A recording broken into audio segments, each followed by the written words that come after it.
नमस्कार प्यारे बच्चों, स्वागत है आप सबका। मैं हूं आपका ऋषि सर और एक बहुत बड़े बदलाव के लिए आपको सूचित करने आया हूं। यह जानकारी तो आपको पता ही चल गई होगी कि आपके हिंदी के पेपर के टाइम को लेकर जो परेशानी थी वो सही हो चुकी है। हमने आयोग को पत्र लिखे, मेल किए, हमने सचिव जी से भी बात करी थी और सचिव जी ने हमें आश्वस्त करा था कि सर टाइम चेंज हो जाएगा, इंटरमीडिएट की परीक्षा शाम को ही होती है तो शाम को ही होगी, वो गलती से आ गया है। लेकिन एक और बड़ा बदलाव हिंदी के पेपर में है, वो भी आपको देखना जरूरी है। तो इन दोनों चीजों पर बात करेंगे। आपकी जो दोनों चीजें हैं कि हिंदी के पेपर का समय बदल गया है और पेपर के पैटर्न में जो एक इंपॉर्टेंट बदलाव हुआ है उस पर भी चर्चा करेंगे। और इसके लिए मैं आपके लिए दोनों चीजें लेकर के आया हूं। ये आपका नया सिलेबस है, अगर आप ध्यान से देखो तो ये आपका नया सिलेबस है 2025-26 का जो आपका सिलेबस है, और उसके बाद इधर आपका नया मॉडल पेपर है 2025-26 वाला। अच्छा, एक चीज आपको इसमें ध्यान देनी है, हम टाइम पर बाद में बात करेंगे क्योंकि टाइम के लिए ऑलरेडी नोटिफिकेशन आ गया है तो उसमें आपको सूचित कर देना है। सबसे पहले हम बात करेंगे पेपर के पैटर्न पर। लास्ट तक बने रहेंगे, सारी चीजें क्लियर हो जाएंगी, क्योंकि हिंदी का पेपर पहला पेपर होता है और अगर आप कॉन्फिडेंटली सभी इंफॉर्मेशन के साथ पेपर में नहीं गए तो आपका वो पेपर जो कम मेहनत से ज्यादा नंबर देता है वो खराब हो जाएगा। और अगर वो खराब हो गया, उसमें 55-60 आ गया, तो फिर बाकी पेपर में आप माइलेज नहीं ले पाओगे, आपका परसेंटेज खराब हो जाएगा। लिटरेचर के पेपर परसेंटेज बनाने के लिए होते हैं। एक बात और बता दूं मैं, आयोग का यह बहुत विशेष दिशा निर्देश है कि बाकी विषयों में आप फेल हो जाओगे तो स्क्रूटनी का फॉर्म भर पाओगे, लेकिन अगर हिंदी में फेल हो गए तो आपको सारे विषयों में फेल मान लिया जाएगा। फिर ना कोई स्क्रूटनी होगी, ना कोई परीक्षा होगी और ना आपको कंपार्टमेंट देने को मिलेगा, आप फेल ही माने जाओगे। इसलिए हिंदी के पेपर में हुए हर एक छोटे बदलाव को देखना जरूरी है। सबसे पहले मैं बात करूंगा आपके सिलेबस की। तो यह आपका सिलेबस आया प्यारे बच्चों, छोटा सा बदलाव है, लेकिन अगर आप सिलेबस, ये आपका 2025-26 का सिलेबस है और ये है आपका मॉडल पेपर 2025-26 का। ध्यान देना, मॉडल पेपर सरकार इसलिए जारी करती है कि उसी के टाइप से पेपर आता है, वैसे ही सवाल पूछे जाते हैं, केवल कंटेंट बदल दिया जाता है। जैसे मान लो कहीं पर पंचलाइट कहानी पूछी जा रही है तो बहादुर पूछ ली गई, लेकिन पेपर में सवाल में कोई बदलाव नहीं होता। अगर पंचलाइट का सारांश पूछा जा रहा है तो बहादुर का सारांश पूछ लिया जाता है, लेकिन एक विशेष बदलाव हुआ है और वो देखना आपके लिए जरूरी है। छोटा सा बदलाव है, इसलिए बहुत अच्छे से हम उस पर बात करेंगे और बहुत डिटेल में आपको बताऊंगा, क्योंकि अगर आपने उस बदलाव पर ध्यान नहीं दिया तो यकीन मानो आपके 5 से 10 नंबर जो आपको फ्री के मिलने वाले हैं वो चले जाएंगे। दो बदलावों पर बात करूंगा। सबसे पहले आप अपने छठे क्वेश्चन पर आ जाओ। आपके पिछले 10 साल के पीवाईक्यूज के आधार पर मैंने आपको एक क्लास में बताया था कि बेटा आपके पाठ्यक्रम में जो निर्धारित कहानियां हैं वो बहादुर है, पंचलाइट है, लाठी है, ध्रुव यात्रा है, उसमें केवल सारांश और उद्देश्य से सवाल पूछा जाता है, केवल सारांश और उद्देश्य से सवाल पूछा जाता है। लेकिन अगर आप इसी 2025-26 के नए सिलेबस और मॉडल पेपर को देखोगे तो बदलाव आपको दिख जाएगा। क्या बदलाव है, आ जाओ। यहां पर नए सिलेबस में अभी भी लिखा है ना सारांश और उद्देश्य, लेकिन आप मॉडल पेपर पर आ जाओ। मॉडल पेपर में क्या लिखा है, हम 5वें सवाल पर चलते हैं और हम समझ पाएंगे। बहुत ध्यान से देखना, क्योंकि यह बात आगे आने वाली तैयारी को प्रभावित करने वाली है।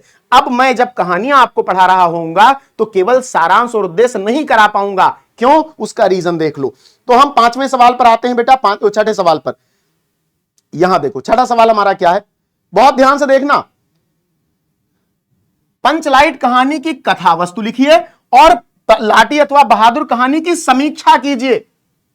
यहां पर कथा वस्तु अथवा करके यहां पर समीक्षा, न तो यहां पर आपका दूसरा वाला है, क्या था, न तो यहां आपका सारांश है न उद्देश्य है। क्या है पेपर में, आपके पेपर में है कथावस्तु और आपके पेपर में है समीक्षा।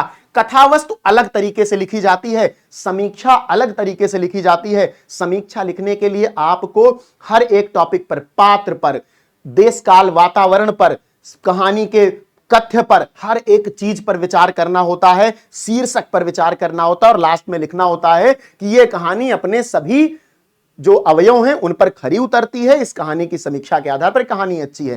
कथा वस्तु में आपको बताना होता है कि इस कहानी का जो कथ्य है, यह कहानी जैसे लिखी गई है, इस कहानी को जैसे बताया गया है, वह कहानी अच्छे से बताई गई है कि नहीं। ये दोनों आपके उद्देश्य और सारांश से अलग हैं। उद्देश्य में आपको क्या बताना होता है कि इस कहानी को लिखने का कारण क्या था, और सारांश में आपको उस कहानी को छोटा करके लिख देना होता है। यह बहुत सरल है लिखना।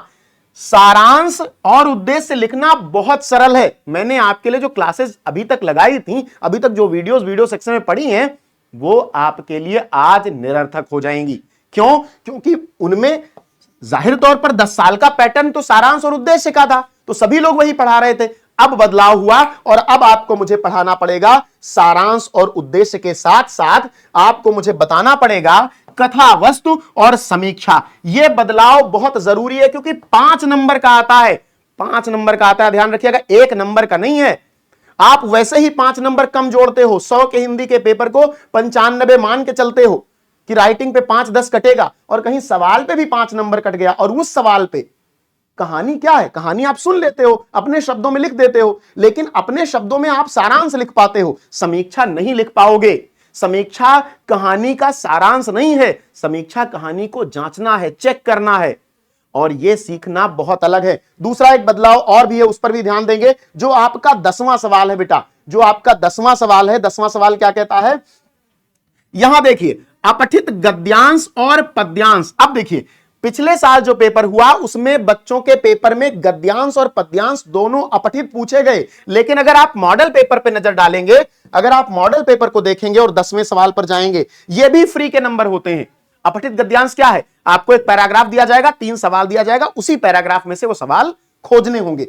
अच्छा, अब मैं आपको अगर 10वें सवाल पर लेके चलूं तो यहां पर आपको केवल मिलेगा गद्यांश, पद्यांश है ही नहीं।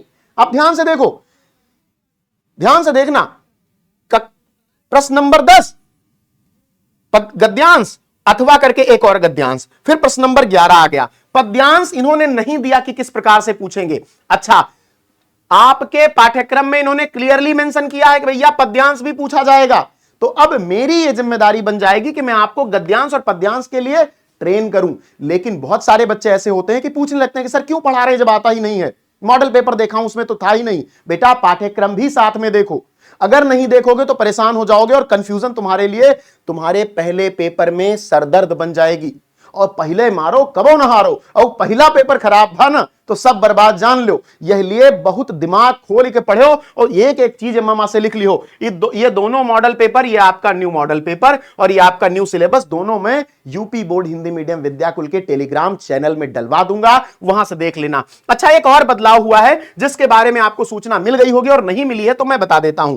हुआ क्या था बेटा, हुआ ये कि तुम्हारा जो हिंदी का पेपर है, 12th का हिंदी का पेपर, मैं 12th के बच्चों की बात कर रहा हूं, 12th का हिंदी का पेपर शाम को 2 बजे होता था। शुरुआत से जब से पेपर होने लगा 2 ही बजे होता था। इस बार जब आपका टाइम टेबल आया तो यही पेपरवा उन्होंने कर दिया सुबह 8:30 बजे।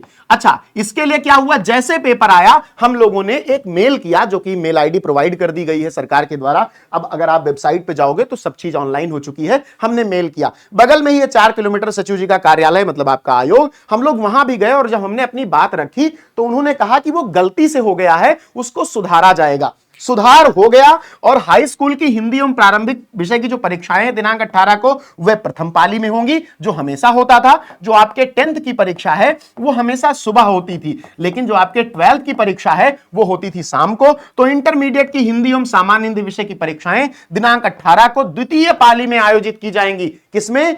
सेकेंड पाली में, द्वितीय पाली में 2 बजे से ही होंगी। आपकी परीक्षा 2 बजे से ही होगी, इसको मिटा दो। अब तुम्हारा डर खत्म हुआ, क्योंकि सुबह 8:30 बजे उठकर पेपर देना, सोच लो कक्षा 12 का बच्चा सुबह पेपर देने लायक बचता नहीं है, रात भर तो पढ़ना पड़ता है, रात में पढ़ता है वो। तो इसको अपने सभी साथियों के साथ शेयर कर देना।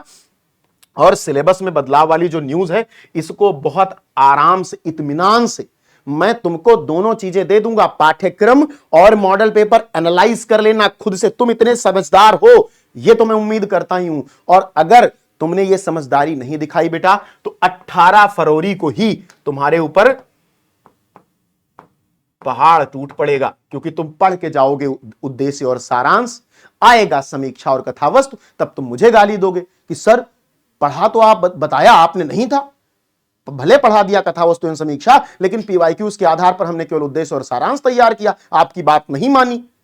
अगर आप ये चीज मुझे पहले दिखा करके बताते तो मैं मान लेता, तो लो दिखा करके बता दी, अब मान लो। चलो, अब ये दोनों चीजें आप समझ लेना और आप अपने सभी साथियों को कर देना शेयर, और मुझे कमेंट करके बता देना कि आपकी सामान्य हिंदी है कि साहित्यिक। सभी लोग बताएंगे, साथ ही मुझे ये बात बताओ, बचे हैं 2.5 महीने, तो हिंदी तुम्हारी है तैयार नहीं, क्योंकि साल भर तो तुमने और विषय पढ़े, 2 महीने हिंदी के लिए बचा करके रखे थे। तो कौन सा टॉपिक कमजोर रह गया? संस्कृत नहीं पढ़ पा रहे हो, निबंध नहीं लिखा जा रहा है, पत्र में समस्या आ रही है, या फिर तुम्हें समस्या आ रही है गद्यांश और पद्यांश के उत्तर लिखने में? कमेंट करके बताओ। सब पर तुम्हारे लिए डेडिकेटेड क्लास और वीडियोस आएंगे, जिससे तुम्हारी तैयारी हो पाए फुल प्रूफ। क्योंकि इस बार हिंदी में भी 100 में 100 का हमारा जो नारा है वो पूरा होना चाहिए। ध्यान रखना इस बात को। तो मिलते हैं नेक्स्ट क्लास में, एक और आपके लिए मजेदार क्लास लेकर के आ रहा हूं शाम को बहुत जल्दी। धन्यवाद।